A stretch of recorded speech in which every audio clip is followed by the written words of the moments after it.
Hi, this is Teresa, your personal finance enthusiast with beingbrokeisn'tcute.com. I want to welcome you back to my YouTube channel and to week 4 of wealth management planning. So just a quick review. In week 1, we created an expense list and an income list. And we totaled up both lists to find out the total amount that you pay out each month and the total amount of debts you have. And then we created the income list to find out the total amount of money you have coming in per month. And then we took that amount, we took the income, subtracted the expenses, and we came up with your red dot. And that's just where you are financially right now. It's not a permanent situation, or it doesn't have to be. It's completely temporary when you want to make changes. Next, we went through that expense list and we started scrubbing and cleaning it up. We looked for expenses that we could either reduce, maybe downgrade your cable, your DirecTV, Uverse, something like that, get rid of old subscriptions. We looked for stuff that we could eliminate. Like I just said, get rid of old subscriptions, drop a gym membership that you're not using, whatever it was. Maybe there's some things on there that you completely forgot that you were paying for. They're just coming out of your account. And then last week, we looked at income, because our whole goal for all of this is to drive more money to the bottom line, to make your money work harder for you. And you don't want to tie that up in expenses. You want that money so that you can save it, invest it, either in your retirement, in college, in your children, maybe just a relaxing vacation. That's an investment in you as well. But we went through that to find, we started looking at income to decide, hey, maybe it's time for me to start a little side hustle. Or it's time for me to get a part-time job temporarily so I can pay off some of these bills or pay down some of these bills or save up some money. Maybe it's time for me to walk in there with my boss and show him what a benefit I've been to this company and that I need to be compensated more. Or maybe it's time for me to dust off my resume, clean that up, and maybe start looking for another job. There's lots of ways to come up with more income. Stay away from the get rich quick schemes, because usually those things turn out to be more costly than they are worth. You have to watch them. So this week we're going to take everything that we've been doing over the last couple of weeks and we're going to actually work on our wealth management plan. Going to pop up for you a very basic wealth management plan.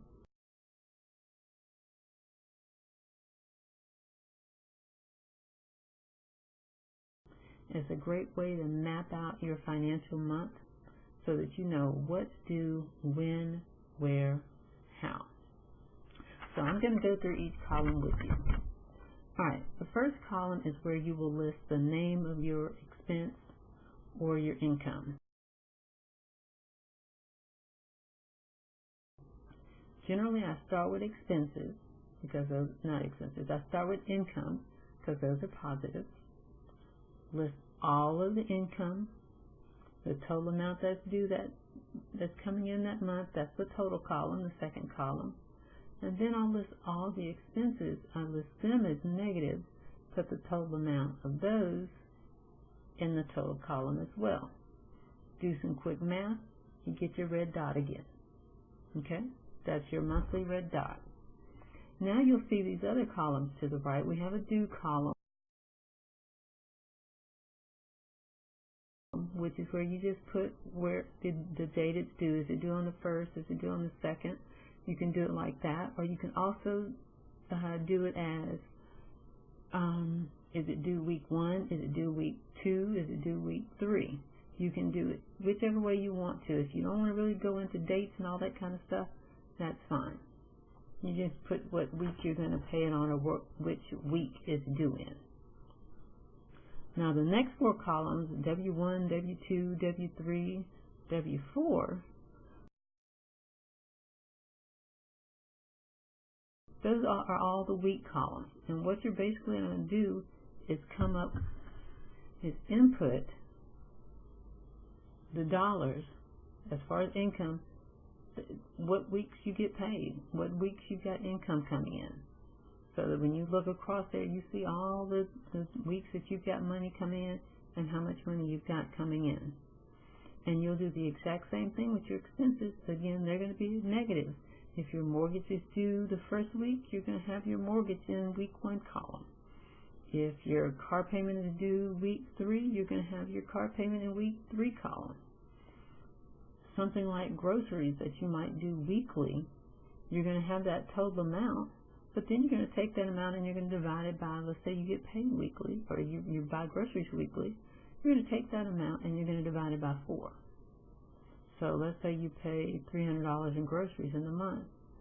Each week, week 1 will have $75, week 2 will have $75, week 3, week 4, and so on.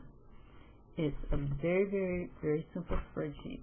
And though it may sound like it's going to take you a long time, you've already got your expenses listed out. You've already got your income listed out. You're just plugging it in. In fact, this is a great time to break out your spreadsheet and just create a really, really simple spreadsheet so that you don't have to worry about the math. You know, the math is good. Some things to consider, because this, again, is pretty simple. The purpose of this is when you get finished with this, you have mapped out your entire month, and you can see exactly when things are due, on which weeks are a little bit tighter than the other weeks. Maybe look and see when things can be shifted around. Maybe the first of the month, the first week of the month, when you may have rent and utilities and a lot of other things too, maybe you can shift some of the non-critical items to another week. We were talking in week 2 about expenses and moving some of your due dates around. I know credit cards will do this, and there may be other creditors that will do it. So if you need to shift something around so that one week isn't so packed with stuff, give your creditors a call and say, hey, I know this is normally due in week 2 or whatever date it is, but I would really appreciate, is it possible if I can move my due date to week 3 or week 4? Believe me, creditors want to get paid, and they want to get paid on time. So if they have to shift your due date a couple of weeks and you can pay that consistently on time, believe me, they are all for it. They will be all for it. But the main purpose of this is to get everything visible to you.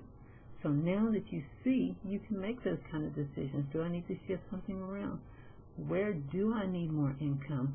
Another good way to do this is, let's say, okay, week 1 is kind of tight because you've got mortgage or utilities and stuff like that. And week 3, you've got more wiggle room. Why not, if you can't move expenses to week 3, why not just set aside some cash from week 3, hold that money until week 1, so that week 1, again, is not so tight. Just put that money to the side. Either set it in a savings account. If you don't want it sitting in your checking account because you're afraid you might spend it, set it in a savings account. I don't normally recommend this. In fact, I don't really like this, but if you have to, take that cash out, put it in an envelope, put it in your home somewhere. I don't like the idea of putting large sums of cash in your house, especially if something happens, if there's a fire or there's a robbery, there goes your rent or whatever that money was for. So I would prefer it, and I would suggest you just either setting it aside in your checking account and just acting like that money is not there. And if you can't do that, move it to a separate account that you don't have easy access to. So, work the wealth management plan. It's a very easy, basic form, but it is a fantastic map so that you can see what your financial month looks like. And you would actually complete one of these for each month.